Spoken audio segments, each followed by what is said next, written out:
Poof! It is all blue.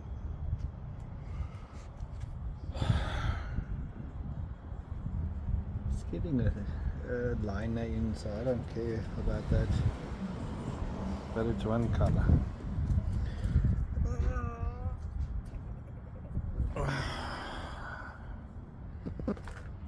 And see, we've incorporated all that.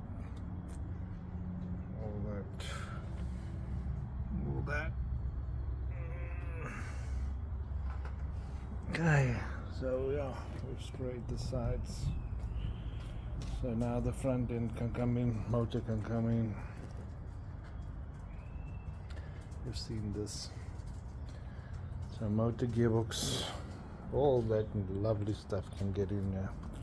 Still need to clear it, but that'll do in the next hour.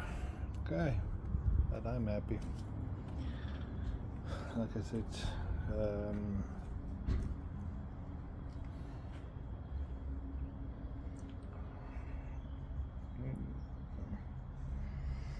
we'll see when it's done, because this gets carpet and all that crappy tire still needs to be done.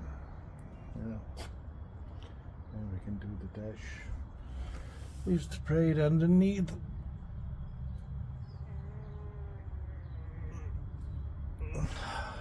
Okay, nice. If you like this content, like and subscribe.